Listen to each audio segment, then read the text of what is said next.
Okay, we are now live. Is that the right one? Yes, that is the right one. Hey, it actually is the right one. Holy crap. Let's bring that puppy up.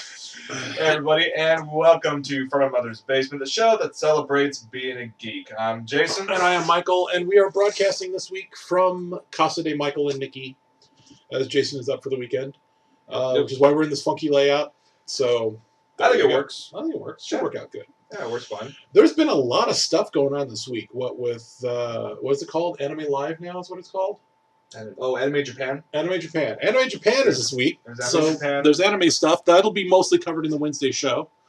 There's also the Game Developers Conference, GDC, that just ended earlier today. Oh, GDC. We have some news that came out of there. We'll talk about in a bit. Yes. It's been an interesting weekend. We introduced Michael to a classic anime. Oh God, yes. We want to talk about when we talk about what we were watching, or do we want to save that to talk about it now? Okay, fine. We'll save it to what we're watching. Yeah, save it to what we're watching. We got him hooked on. Got him starting to watch a classic anime. We'll get to it at the end, but it was It's a reminder highly entertaining. That too. It's a reminder how the old stuff is often not as old as you think. But the older stuff is actually still good, even when its production values are crap. Oh my God, are the production values on this show crap? It is so bad, it's good. Yeah, and it's actually kind of a fun story. It really is. Let's see. Other than that, before we get into the main bits, something came out this week. We're going to hit my nerd button really quick if Jason will indulge me. Go for it. Anyone who's known me for a long time, I know I say that a lot on the show, anyone who's known me for a long time knows that I am a massive, massive Battletech fan. Give me my 4-story tall walking tanks. I am all over that shit. Something just apparently came out this week, or at least it just started being delivered, for all you old school Battletech fans. They re-released an introductory set. What's so cool about this is the rules are updated. They're still pretty much the same rules, and it's still compatible with the old tech readout books, so you've got the old mech books that give all the details on the mechs and the aerotech and all that crap. Most of it still applies. The rules are slightly different. It includes the basic rules, quick start rules. It also includes a primer on the lore of the game. And what's really cool is it used to be with the introductory set. The last couple introductory sets they did, they came with miniatures to get you started, but they were crap. I mean, it was that thin-ass, shiny metal-looking plastic that just, like, oh, God, it was horrible. It wouldn't take paint to save... paint, looked like crap, looked like whoever designed the original mold was... Well, the molds were clearly poorly made. It was the type of plastic that when you clip it, it doesn't cut all the way through, so you got these long strings like cheese coming off of it. This set, the mechs that come with it are fresh molds, fresh sculpts, high-quality molds, and actually high-quality plastic, so I'm looking forward to painting these. And it also comes with what they call... So it's got a bunch of those that are single units in a bag. So I think it's like 20 of them. And then it also comes with 2, quote-unquote, premium mechs, which are in pieces that need to be assembled. It comes with a Mad Cat and a Battlemaster.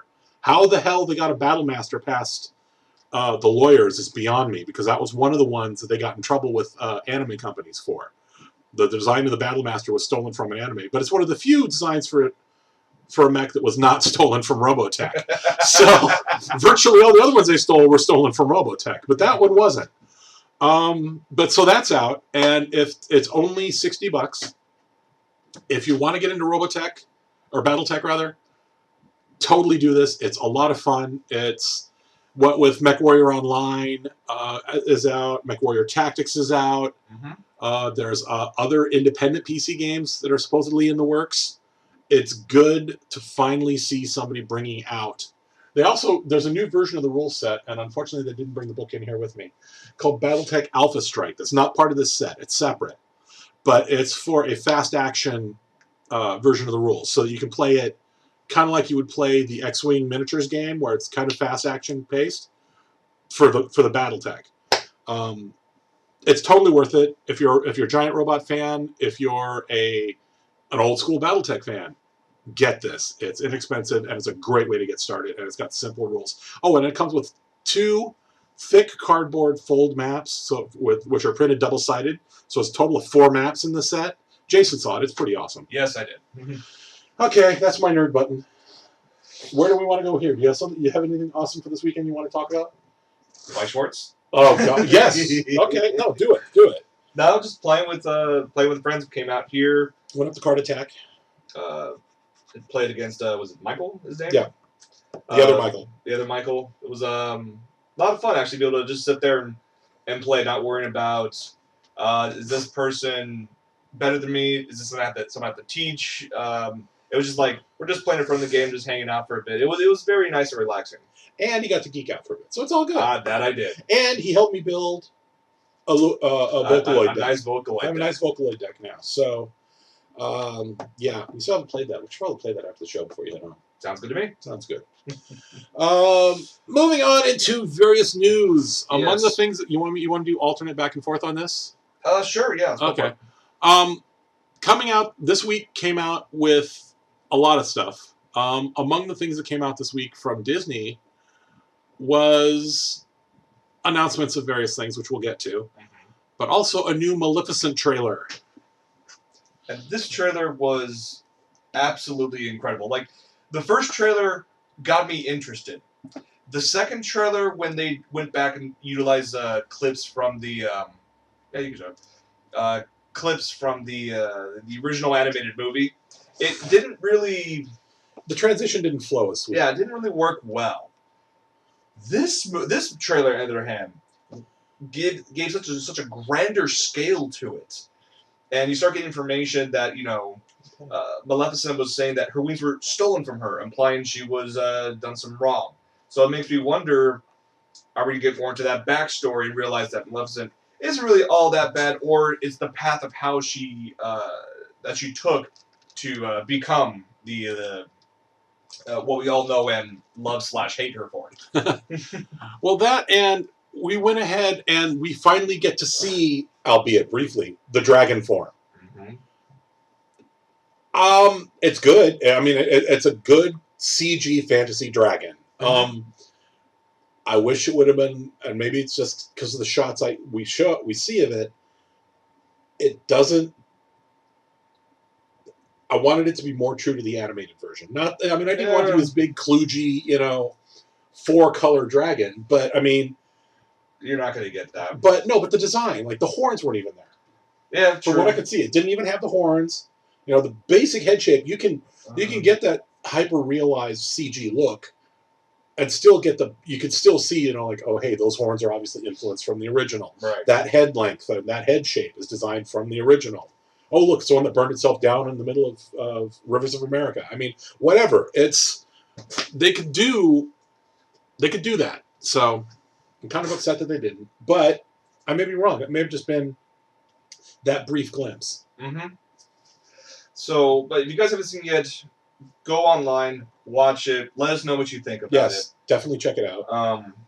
Jumping through the notes real quick, there was a very big announcement that Disney made at the same time. One of which has me thrilled, the other of which has me cringe. Yes, let's start with the cringe one. There's going to be another Cars movie, and we may bash that for being just a mad grab for cash. It had no substance. I'm sorry, Cars 2 actually wasn't bad.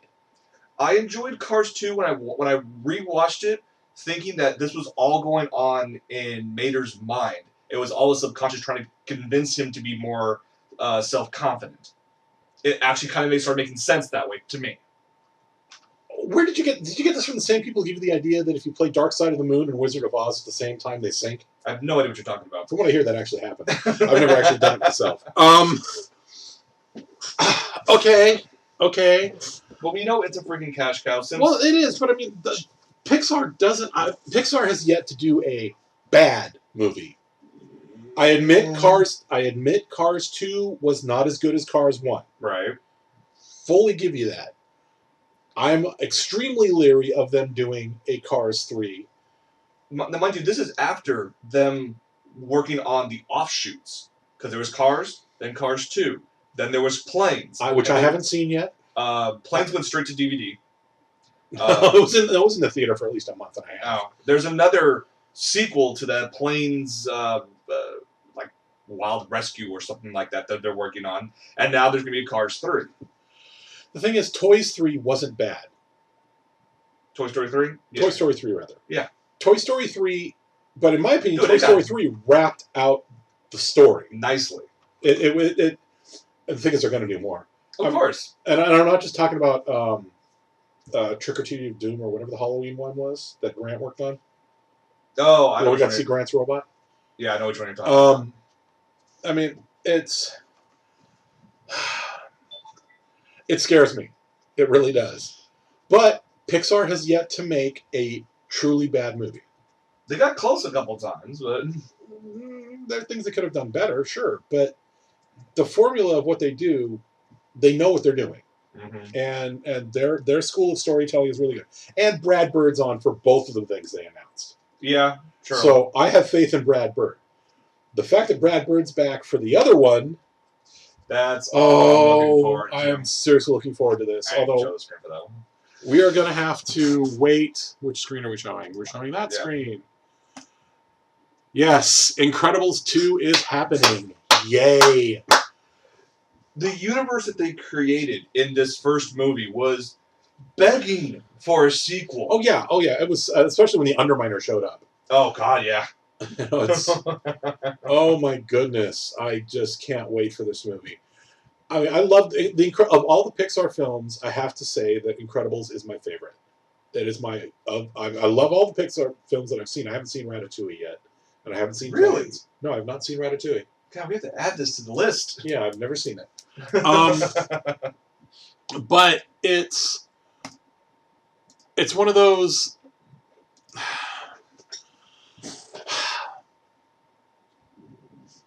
For me, Incredibles was it. Both the story was I mean, it was a great story. Mm-hmm.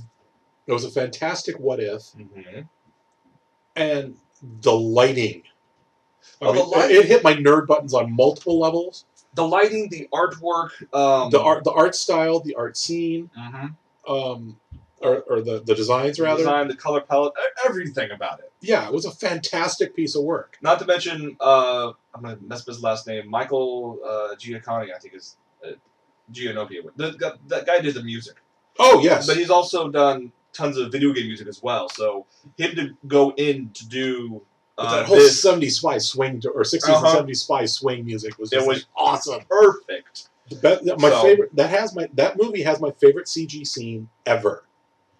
Which prior to seeing Incredibles, my favorite well, no, it's not prior to seeing Incredibles. It was one of my top favorites is the fire scene in Zion in the third Matrix movie. Yes, incredibly well lit. That's neat.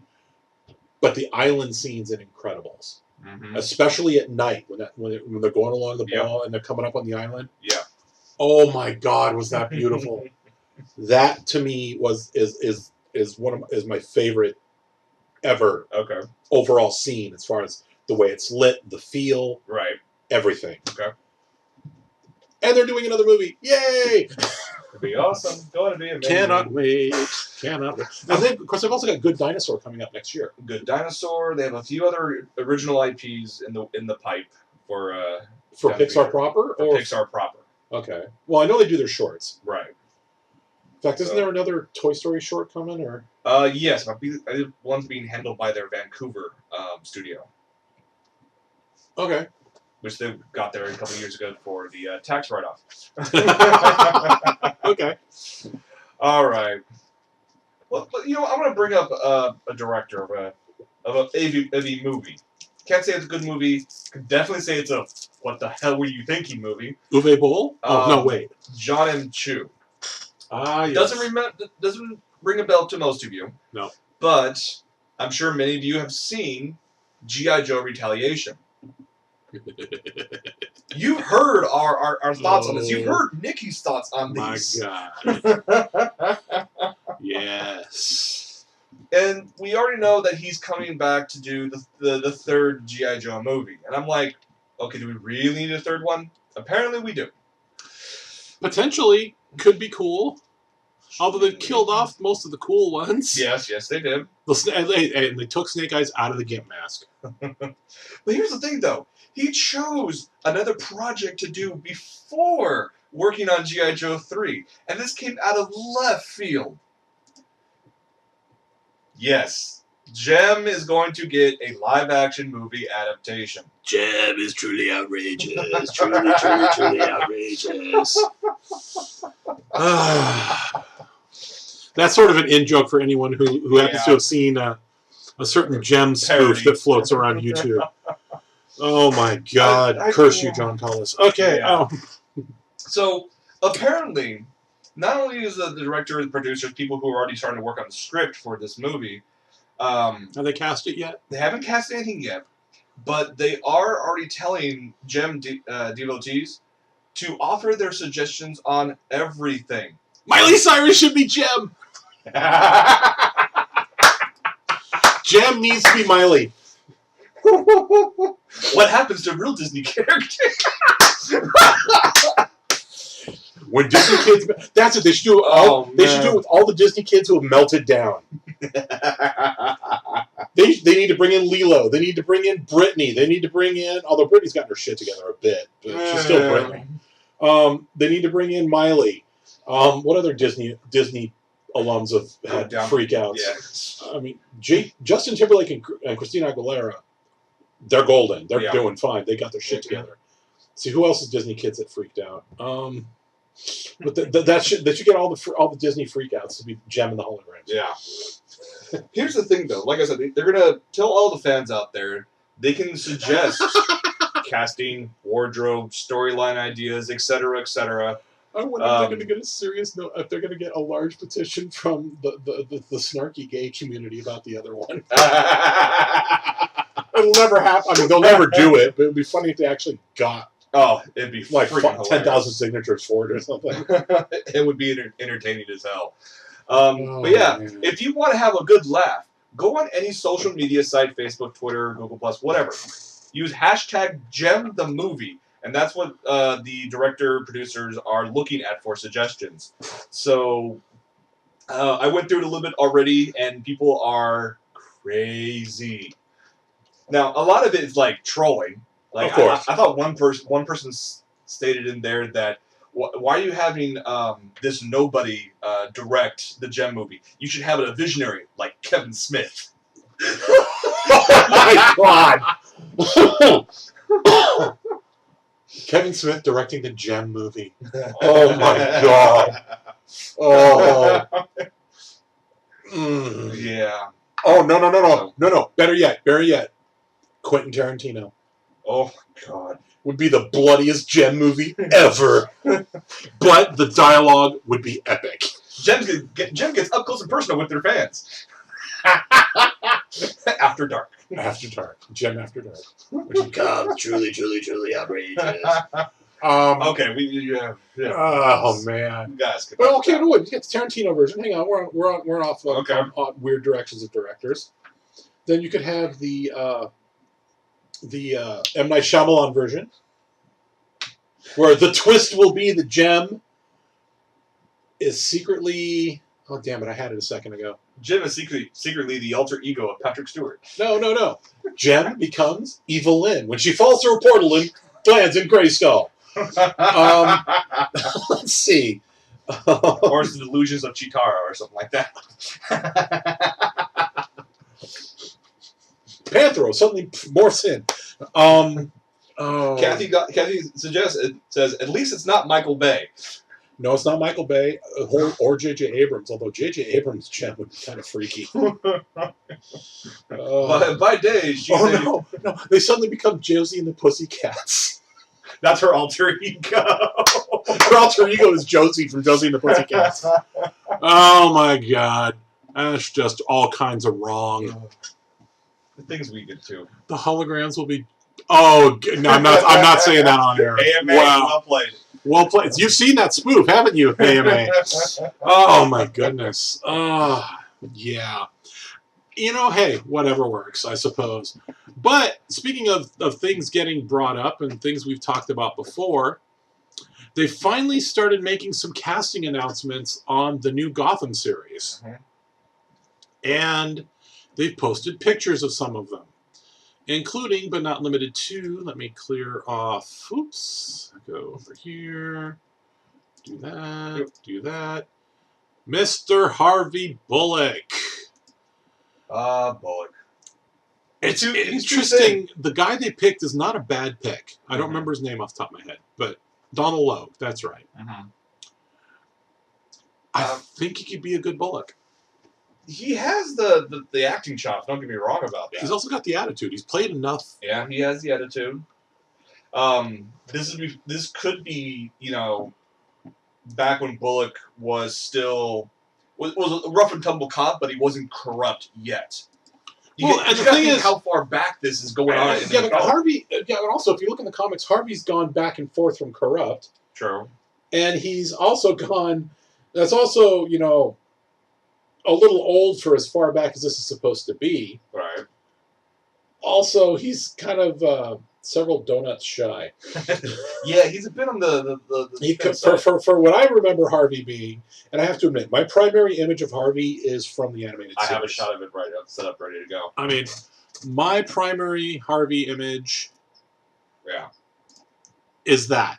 That's the Harvey I'm used to. Well, it's the Batman animated series. I mean, this was for the longest time like the iconic Batman that everybody related to. Yeah, exactly.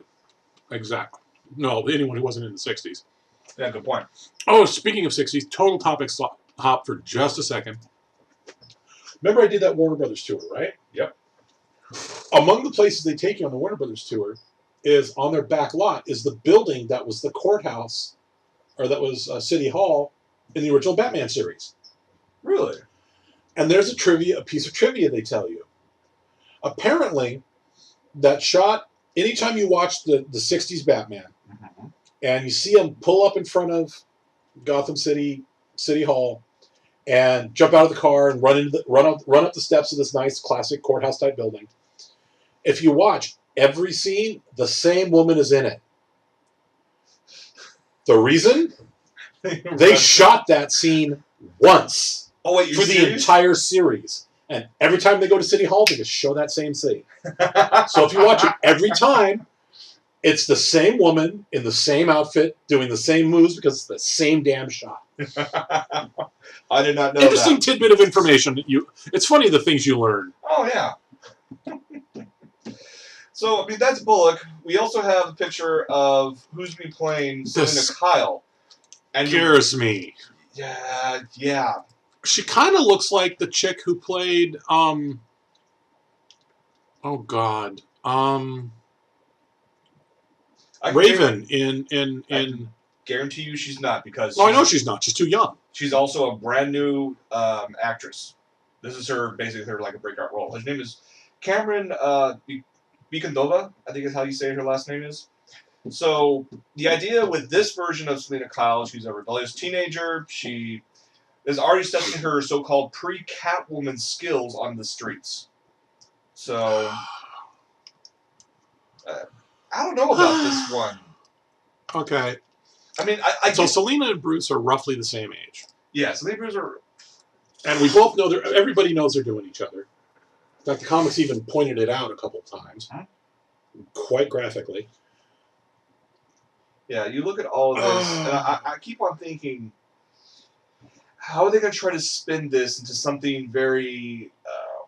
let me step back real quick. The way she's dressed and the attitude she gives in the image, I have to say, reminds me a lot of Jessica Alba in Dark Angel. I loved Dark Angel, though. That's the thing, though. Because of that, you and I look at it and go, you look like this, therefore, until I see more, I'm going to judge you based on what I've seen before. Even though it's completely unrelated. She doesn't... you're right. Mm-hmm. Okay, I'll give you that to an extent. Not to mention, you get a girl like that, who's rough and tumble on the streets, in a weekly drama like this, even though it's based in a comic book universe, where are we going to go from here? We're going to do the Smallville thing and get relationships going and involved on this.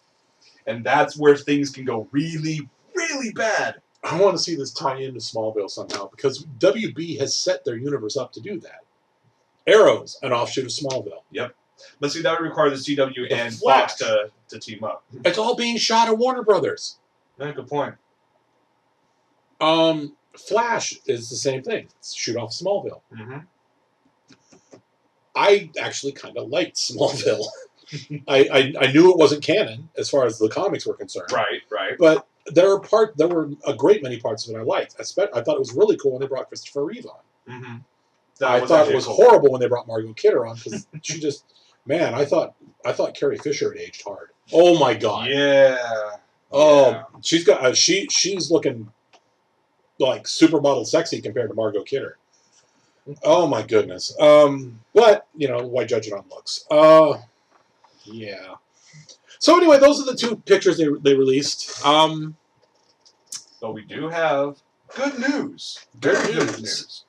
Nothing to do with Gotham, though. But it does involve a bunch of button pushing, I hope. It does involve a bunch of button pushing, but it also includes a lot of laughing. Yes. For you, I was gonna say old timers. I'm like that would include me in there because I just remember watching these. Yeah. Mystery Science Theater 3000. It was. It's still to this day enjoyable to watch them. And anyone and there's two versions of where it's gone. You've got Cinema Titanic, which was the original Michael from the show. Right. Mike's runoff thing was doing Cinema Titanic. Right. And then you had Joel and the voices of the bots, who happened to be Frank and Dr. What's his name, who went off and did riff tracks. This is the good news about this. According to website Zap to It, there's going to be an MST3K revival, but it'll actually air under the Riff Tracks name on TV. There's a brand new Riff Tracks TV series in the works. Okay, so it's Joel and the bots as opposed to Mike and the bots. Yeah. But are they? I mean, they're not going to bring back the bots. Is it just going to be them doing stuff? Or no? Murphy's coming back to reprise his role as both Tom Servo and Corbett. So Corbett's going to play Crow T Robot. So what nice. Yeah. How the hell did they get Joel to go for that? We're getting the band back together. Getting the band. Sorry, Destro, you're out of the band.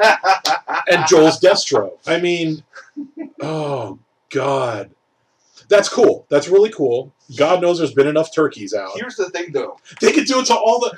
Oh my God, they could do Piranaconda, and Sharknado. Funny you should mention that because where they're coming back on, they're not coming back on Sci-Fi. They're not coming back on broadcast television. They're coming back. The initial deal is for a 3-episode starter to see how it goes, and then if it goes well, they'll start more. Of all the channels they could ever be on, this is going to show up on National Geographic Channel, on Nat Geo. Awesome! So Nat Geo, from the network that brought you Taboo. From the network that brought you Doomsday Preppers. From the network that brought you, weren't they the ones who had Sister Wives? They were one of the ones who had the polygamy show. Yeah. I mean, all of them have polygamy shows now, but yeah, Rift Tracks is going to be on Nat Geo. Could you imagine them, like you said, doing like Sharknado and Piranaconda and whatnot, just riffing those. So Sharknado 2, Chew York. That'll be awesome. I totally think they should do that. So, best thing about it, we don't have to wait long for these. How long? Episode 1 will air on the Nat Geo channel April 1st. I'm wary. You're thinking April Fool's prank, aren't you? Yeah, I'm thinking an elaborate preset April Fool's prank. That is one hell of an elaborate prank if they're able to do that. Oh my God. Speaking of which, though, that's coming up soon. I wonder what Blizzard's going to do on their site. We'll tell you all the fun April joke goodness, April 1st goodness when after it happens. Wow, that's cool. I'm looking forward to the Rift Tracks thing. What is the first? I need to go find out what the first is now. The first is, of course, it's a Tuesday. It's I'm working. Week Tuesday. So. I'm working. God damn it. Oh well. We'll see if it's real. We'll see if it's a prank. We'll see what happens. Shirley Temple's Black's daughter? I don't think so. AMA. No. Okay. She's too young. Shirley Temple Black's daughter is closer to my age, I think. And I'm getting ready to hit 47, so Let's move on. To GDC, Developers Conference. Are you showing this on your screen? I can in a moment. I don't Show have a picture of it. Oh wait, I have a picture of it here. Never mind. So, there was plenty of news that happened out of GDC this past weekend. We're going to talk about a couple of them. One of them that might be enough to make me buy a PS4. We're going to keep the PS4 one to last. So. That's getting me so close to buying a PS4. So before you click that, we're going to talk from Epic Games. Yes, what is Epic? What epicness is Epic making? So, you know they develop and they license out the Unreal Engine. Yeah, oh yes, that news, yes. So, to license said engine, you either have to find alternative means of acquiring said program, or paying close to hundreds of thousands of dollars, or potentially hundreds of thousands of dollars, in order to license it. Well, they decided, you know what, we want to expand this out to the entire gaming community, which includes all the amateurs, people like Michael and I who are like, we have an idea, maybe we can mess around with it. So instead of spending tens of thousands of dollars on it, they created a new pricing model that is a flat $19 a month plus 5% of the gross revenue from any commercial product. So what that welcome means, to the Unreal Pyramid Scheme. It's not technically a pyramid scheme. No, it's not. But yeah. So I feel like everybody's doing that these days, though. I think it is the way to go. I mean, you're supporting the indie community and actually getting more and more games out there. Now, what does that mean? You have higher quality of games? That's left to be decided. Yeah, but if it's because if they're only taking 10%, that's off 5%. or 5% off the top. Uh-huh.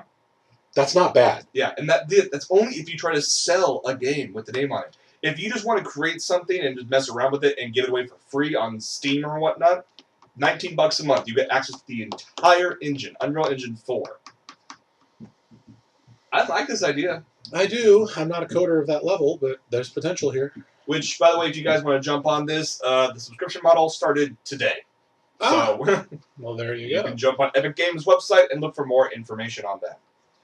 For those of you who are fans of Assassin's Creed, Ubisoft announced yet another one because apparently we needed another one. It's a pretty decent storyline for what I understand. This one, yeah. I mean, this one's called Assassin's Creed Unity. It's going to arrive on PS4, Xbox One, and PC this upcoming holiday season. So, what's interesting, I mean, they have a sneak peek online. You can go ahead and watch that. The idea behind this one, it's taking place, I believe, during the French Revolution. Oh. So here's Let them eat cake and backstabs. So what I'm wondering is, will there be judicious amounts of guillotines? Probably. Sweet. There'll probably be a special move. Yeah. And of course, at some point, he's going to be being about whoever the main protagonist is going to be about to be, or somebody's about to be beheaded, and they're going to, somehow throw a blade in there to stop the big blade coming down. Stabby, stabby, stabby. Stabby, stabby, stop! Oh, you're saved. Get out of there. Now I can stab you. Now I can stab you. I'm going to save you just to kill you. Yeah. But those are just a couple things. Mm-hmm. Let's talk about the big news. Oh, yes. From Sony. Yes. Sony announced a project called Project Morpheus. Please insert any Matrix jokes you want right now. And you know that's what it's from. What if I told you I can get you virtual reality? What if I told you the PS4 can suck you into the Matrix? So they've been working on this virtual reality headset for several years now. It's going to be utilized within, it's designed for the PS4. It features seamless integration, or claimed seamless integration, with PS Camera, a DualShock 4, and the PS Move, which makes perfect sense. Oh, you mentioned the Move. That kind of scares me. Well, here's the thing, though. And I was reading an article about this, and this kind of makes sense. When they released the Move, initially people were thinking, oh, you're just copying Nintendo for, the Wii controller. In large part, they were. And you're using a 3D controller that you can only get reaction from on a 2D screen. Right. So sometimes trying to hit a a tennis ball with a virtual racket, may be a little bit harder because you're not actually getting the full depth of what you're trying to achieve. Right. With this, you should be able to take care of that a lot easier. I'm not too thrilled about the specs so far. I have to say the Oculus Rift is kind of blowing it out of the water right now. As far as res, this one is only a 1080p display and a 90-degree field of view. that's not bad. No, it's not bad, but the thing is, Oculus Rift is way... Well, Oculus Rift is a curved screen, isn't it? No. I thought it was curved screen. No, it's an AMOLED screen. It's a higher resolution than that. It has a wider field of view, but, I mean... Here's my fear. My fear is the following. Okay. So you could use your Move in 3D space. You can do this. You can do that. You can do this. Have that, all that fun crap. The PS camera also tracks the headset in full 3 dimensions. So they're not using Wi-Fi to track the headset. No. Okay, so they're using oh, great. So there's video of you moving around like an idiot. Yes. In a limited space where you're looking through here, so you can't see what's in front of you. Mm-hmm. How many cats are going to get squished? People are going to get killed tripping over their dogs or their ottoman? The thing about that's the worry I have. Is it's the only worry. I mean, this sounds epic, and it sounds like it'd be a lot of fun to play in, but you're opening yourself up to danger. The old going back to hackers. Mm-hmm. The Plague had in his room a thing with the ring around it. For the longest time, that was if you're going to stand and walk virtual reality, that was it, because that kept you from walking into people. And there's been evolutions of that design over the years. Right. Now, this does not include that. What's to keep me from walking into my TV? And some idiot's going to do it. Of course, it's gonna happen. They're probably gonna have their lawyers go through this thing and find tons of ways to say we're not liable for you damaging. But that's not going to stop people from being morons. Well, people are going to be morons regardless. And the idea, standing in one place, moving and doing stuff. Yeah, I'm cool with that. I'm just worried about people who don't stand in one place. Right. Or someone who goes up for that big volley, loses balance, falls forward, and guillotines himself on their flat screen. It could happen. Hey, we would have a new winner for the Darwin Awards. It could happen. That's my only fear. And I'm not saying that we need a nanny stated or any of that crap, but safety precautions need to be engaged. Okay. And I'm sure there will be. I hope so. I mean, with the tracking, this thing will actually... is it going to start going beep, beep, beep, beep, beep, beep, beep, beep, beep, beep, beep, beep, beep, beep, beep? Well, they'll do other things like they already state that even if the PlayStation camera can't actually or loses sight of the headset, you can still be controlled and it'll actually give you warnings and whatnot. It has those options. This is still early in development on this. Their major problem right now is actually lag. Because right now, they've gotten it down to 40 milliseconds. Even with gigabit? With their current setup, whatever it is, they have it down. The closest they can get to real time is 40 milliseconds. Now, for most people, that's not a big deal. That's not a big deal. The example they use that if you're sitting in one spot or you're trying to, like the tennis example, trying to play tennis, you should be just fine. If you're sitting in like a virtual car and looking around, you'll be just fine. When that car starts going fast, however, that 40 milliseconds also becomes like 5 minutes, or it gives a feel of that. There's a disconnect between what you're seeing and what's actually happening. That's where people get vertigo, and that's where people get nausea. So once they can, they claim that they can beat that, and they can shrink it down, they should almost remove. If they can get it down to 10 milliseconds, that's 10 1,000ths of a second. That should be enough. That should be more than enough. I mean, 40 milliseconds is damn near enough. Yeah. But it's just one of those like I would have a hard time telling that. Right.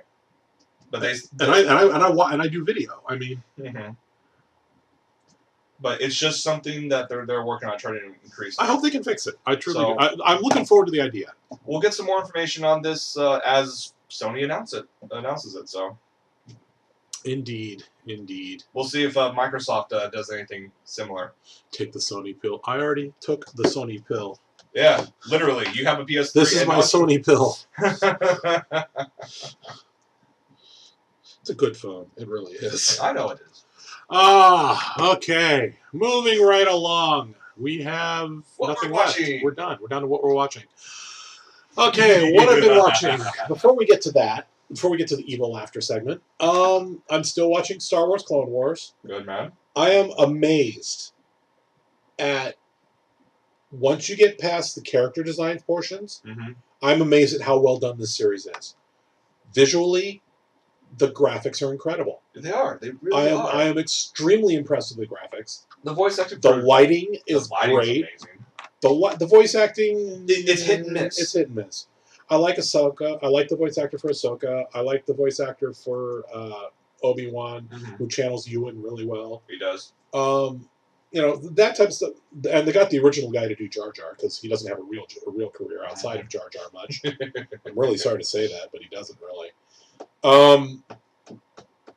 It's just, I'm impressed at how good it is. I'm halfway through the second season now. Good. I'm still behind, so. Yes, you are. But I've spent that time catching up on anime, so.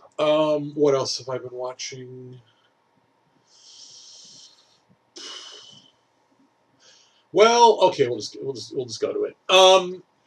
Jason and Nikki, since Jason's up visiting this weekend, we were deciding, oh hey, what to watch? We're scrolling through Crunchyroll, and we saw something that Nikki apparently loved when it originally came out and watched religiously.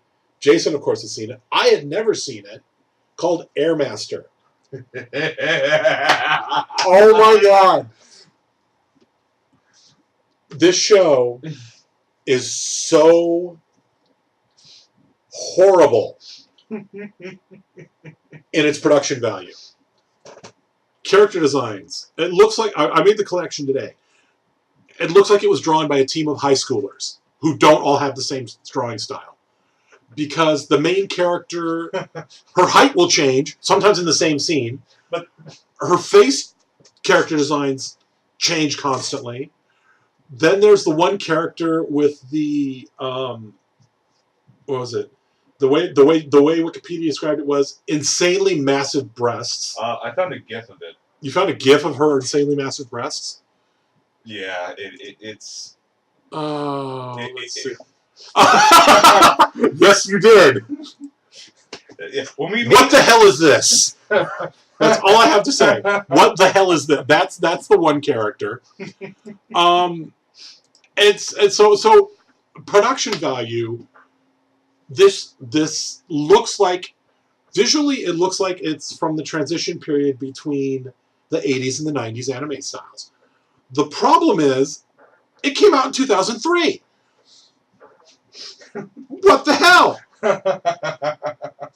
Once you look past that and you actually sit through it, it's actually a lot of fun. It really is. The story is silly and goofy. It's a fighting anime / partial rom-com / semi-yuri, but not really. The girl with the massively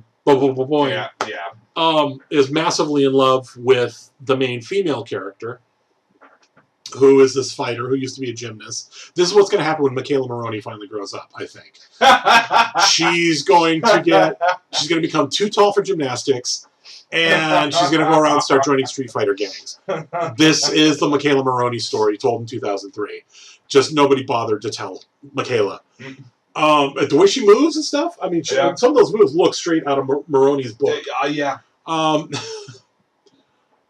God. I'm looking at stuff that came out at the same time in 2003. What else came out in 2003, Jason? Aside from Airmaster, let's see, we had Big O, you have Chrono Crusade, Cromartie High School, DN Angel, Stratos 4, Read or Die the TV series. Read or Die was awesome. I love Read or Die. It wasn't Read or Die the TV, it was Read or Die the OAV. The OAV came out in 2001. Really? It was that far back? That far back. Wow, those were epic shows. Ultraman, Valkyrie, Wolf's Rain. You have all those like varying, but good quality stuff. Quality, but then you have Airmaster, which was shown late at night And then the nighttime slot. In that nighttime slot. Last Exile came out at that same time. Holy shit! Did it really? Yeah. God, I feel old. It was real. I'm really enjoying it. I'm just the absurdity of this show. If you haven't seen it, it's on Crunchy. Go watch it. Yes, the visuals are terrifying. The one Renge-chan, I think. Renge, yeah. Oh my god, that character just needs to be hit upside the head with a baseball bat. Just for her voice. This is one of the few points where I would be terrified to hear the American voice because you know they're going to get somebody that sounds just as bad or worse as that character. Oh, Michael, I can make it worse. And this is Romy Park. Romy Park is the main character. I can make this worse. Oh god. There was an English dub. Yeah, I know there was. We're not going to watch the English dub. No, we're not. Although I am going to buy the DVDs at some point just because I want this. I must have this in my collection. Speaking of what having in my collection, next Tuesday, folks, Ranma comes out the Blu-ray. Go get it. I know I will. Actually, I'll be getting it the 26th because that's when my tax return hits my account. But go get it. Be good times. Be good times. Oh, what about you, Jason? Well, aside from treating you to Airmaster, Which we're going to go back and watch more of. We'll go back and watch more of. Oh, and you introduced me to Silver Spoon. Silver Spoon, yes. I love Oh my god, that's awesome. I never thought an anime about a rich kid. Not even It's a rich effectively kid. Green Acres, the anime. Kinda, yeah. Because we still haven't gotten to the point where we have his backstory yet. But he came from a prep school and goes to a dairy farm polytechnic high school. And the whole thing when he figures out where eggs actually come from. There's one scene, it's like, is it the second episode or the first episode? That's the first episode. It's the first episode. Really? I could have sworn it was the second one. That was the first episode. He finds out, he actually sees, firsthand, visually watches where eggs come from. And he freaks the fuck out. Throughout the entire, he ends up getting over it in the end, and he's got another student there that explains to him, no, it's not actually that. It's right next to that, but it's not actually that. Mm-hmm. And he's just freaking the hell out. Oh my god, is that hilarious? It is a fantastic series. It's a great series, and it's by the same people who did Full Metal Alchemist. So, like, one of the guys, and you look at it, and you can tell it's done by the FMA people. There's the one guy who looks like the Muscles dude. Mm-hmm. There's the principal. There's the principal. The Buddha, the head of the equestrian club, is Buddha. Complete with golden rays behind his head, the big long lobes, the very mellow attitude. Oh, the show is worth watching. From what Jason tells me, it's in its second season now. Mm-hmm. So we got to make it through the rest of the first season. But the show is awesome. And with me being an enabler, I never would have thought Michael I'd watch hooked on a couple of these things. I got Nikki hooked on another one she's watching probably right now, Log Horizon. Yes, she told me about that. So she was in there watching it a minute ago. I think my work is done here. Which is not quite dot hack, from what I understand. No. It's not quite dot hack, and it's not quite SAO, but it's somewhere in the middle. Yeah. So what else have you been watching, Dave? That's pretty much it. I haven't done much watching at home, other than catching up on random anime, as I always do. Indeed. Because the next week is when the new season starts. Of? The new anime season. Oh, okay. So all these series that I catch up from last week have hit me in the feels more times than I care to mention. Because they know that it's right at the end of the season. Sometimes in some cases the series, and so they want to throw that one last wrench in there before they even get to the end. No, it's not quite Azumanga Daioh, by the way. Super Kubi was tossed the idea, asking if it was like Azumanga Daioh. No, it's not quite that out there, but it is pretty awesome. Yeah. So I'll be.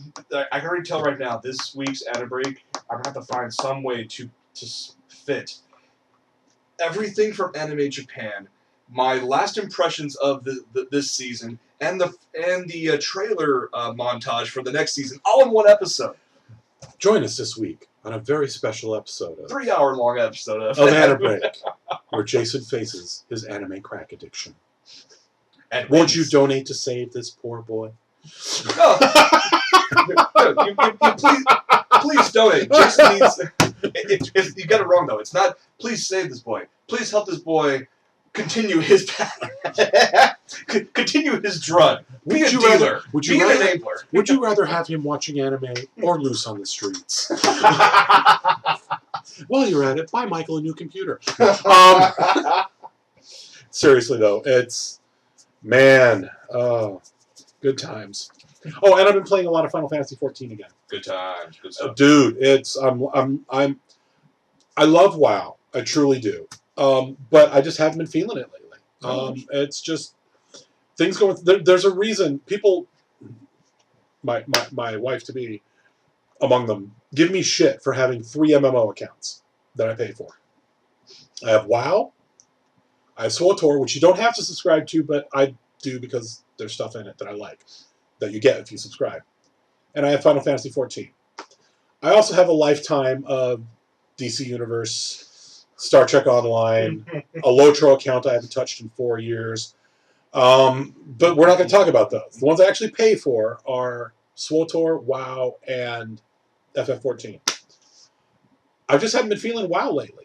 So I went back and have been doing more of FF14.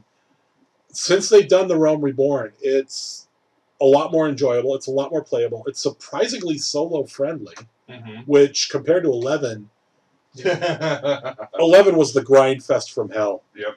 I mean, it was beautiful. It was a beautiful grind fest. It was. But it was a grind fest from hell.